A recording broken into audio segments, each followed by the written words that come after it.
Всем привет, вы на канале Польза.нет, и здесь только подробные обзоры с человеческим лицом и долгие стримы. Разумеется, меня зовут Саня, основной канал Польза.нет, и вы сейчас можете наблюдать, как способна снимать камера смартфона Vivo Y, или я буду иногда называть Y100. Насколько этот хороший смартфон, есть ли смысл на него обращать внимание. И давайте сходу. Первое, не забудьте подписаться на этот канал, потому что только здесь вы можете увидеть уже, наверное, больше 50 подобных обзоров на основной модуль. Неважно, что я говорю, как я говорю, вы во всяком случае можете всегда увидеть пример одним кадром работы того или иного смартфона с основного модуля. Если есть возможность переходить одним кадром на ультраширик или телевик, я это делаю. Если нет возможности, соответственно, вы видите только, собственно, смартфон. Работают его родные микрофоны. Повторяюсь, что подобных примеров, где я называю обзор, быстрый обзор и модель смартфона, на канале, на лайв-канале Море. Основной канал — это Польза.нет. Меня зовут, напоминаю, Саня. Там 425 тысяч подписчиков. Разумеется, на этом канале будет полноценный обзор со всеми пруфами. На лайв-канале здесь же уже на этот смартфон был игровой тест, где я в PUBG в него играл.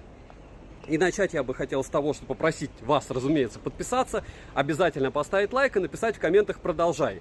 Потому что каждый раз я ною поднываю по поводу того, что я сам у себя поедаю таким образом просмотры, но мне самому интересно, что я снимаю все смарты. Вот сейчас я снимаю в 1080p 60 fps, и в зеркальце даже я вижу, что он снимает классно.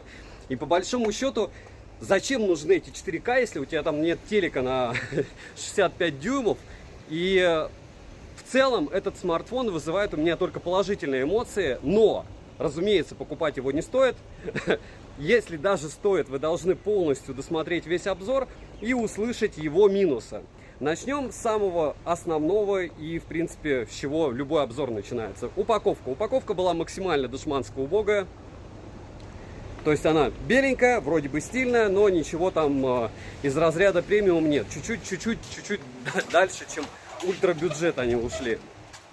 И если говорить о комплекте, 44 ватта зарядка. Второй момент. Кабель с USB-A на Type-C. Разумеется, здесь Type-C-шный вход. Заряжается все это дело за 25 минут. За 17 минут на 25%, на 100% у меня заряжался он за 51 минуту. И это довольно быстро, скажем честно, потому что автономность у него была приличная, под 9 часов в PC-марке. А учитывая, что здесь стоит AMOLED-экран, AMOLED, и это прям серьезная заявка на победу. Мы, кстати, прошли штатную локацию. Плюс я напоминаю, что все смартфоны гоняются мной в одних и тех же условиях. Не забудьте, кстати, подписаться на телеграм-канал скидок взаимопомощи и мой личный телеграм-канал. Их стабильно, на них нападают боты, мне кажется, уже боты магазинов, потому что я абсолютно не френдли. Ну и ладно. И вот так мы пока отбиваемся. У меня уже есть резервный канал для телеграм-канала с пользы скидки, и там я рассказываю про мое общение с магазинами как покупателя, потому что, как вы понимаете, что на основном канале у меня чаще, чем раз в день обзоры. Большинство из этих девайсов, разумеется, я покупаю, так же, как этот смарт купил. Ну, опять же, чтобы взять подобный смартфон, чтобы написали, ну ты же блогер, можешь взять. Но смотрите, чтобы мне взять подобный телефон, он должен быть у кого-то. Кто купит Vivo Y100 для того, чтобы продавать в России? Мне кажется, никто, кроме какой-нибудь там Авито. А если говорить про хайповые, допустим, смартфоны, я могу посоветовать вместо Xiaomi 14 и 14 Pro, который с удовольствием обозревал, я его купил, уже продал, пообозревал, Xiaomi 13. Я не могу советовать вам то же самое, что Xiaomi 13, только намного дороже. От того, что там баллов в Antutu стало больше, особо эти телефоны не поменялись. Но это я рассказываю про свою политику канала, у всех она своя. Но здесь получается больше сторителлинга про покупки. Сразу к цене. Я покупал этот смарт в минимальной комплектации, я их купил два. Один в минимальный уже продан. В минимальный он стоил 19, по-моему, 400. Можете посмотреть в телеге скидок во время распродажи 11.11. Этот в максимальной комплектации, по-моему, мне в 24 тысячи, что ли, обошелся. Но не в этом рассказ, а рассказ про то, что это до $200 смартфон на тот момент был. И по мне это круто. Почему? То есть комплект мы запомнили. Чехол, кабель, блок питания на 44 ватта, который заряжает, в принципе, неплохо. Чехол максимально убогий. Кстати, я в нем сейчас снимаю. Следующий момент. Смарт реально маленький. То есть помните Lite версии у Xiaomi? Там 12 Lite, 11 Lite. Почему я напоминаю про это дело? Потому что он весит 184 грамма. То есть вы понимаете, что он очень тонкий, легкий. Да, здесь нет там того же ультраширика. Здесь по большому счету вообще, кроме основной камеры, которую вы видите, можно сказать, камер-то и нету. Фронтальная на 1080p 30 fps. Все. Ну а с другой стороны, а что еще вам надо?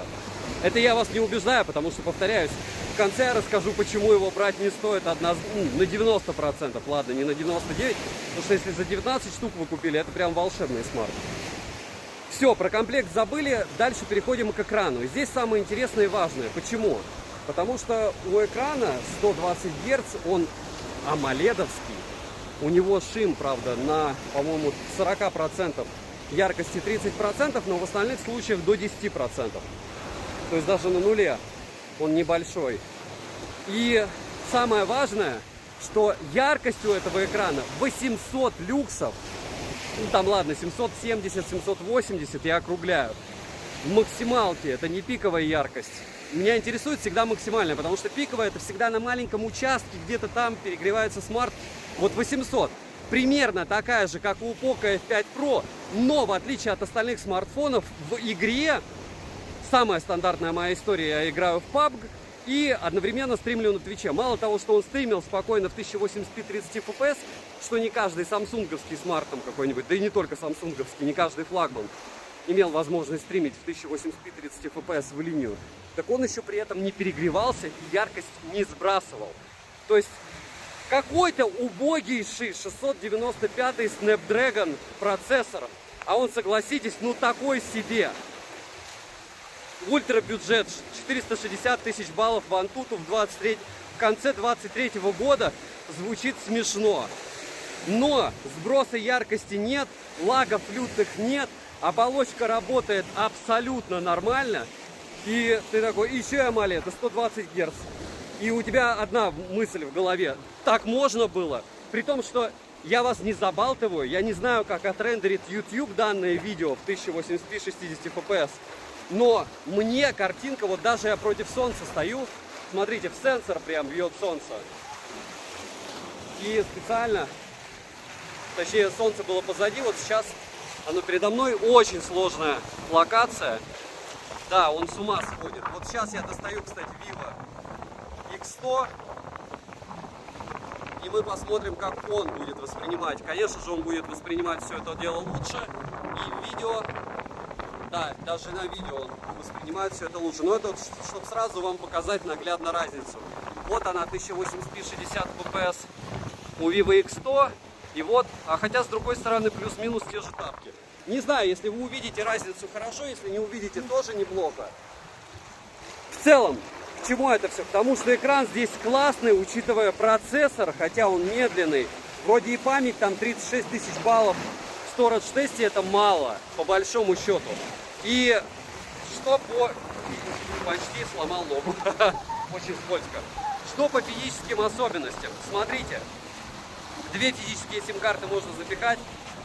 Карту памяти нельзя, но мы же прекрасно помним, что здесь максимум 12256, ой, 12512. То есть вы можете 0,5 терабайта взять смартфона по памяти внутренней и 12 гектар оперативки.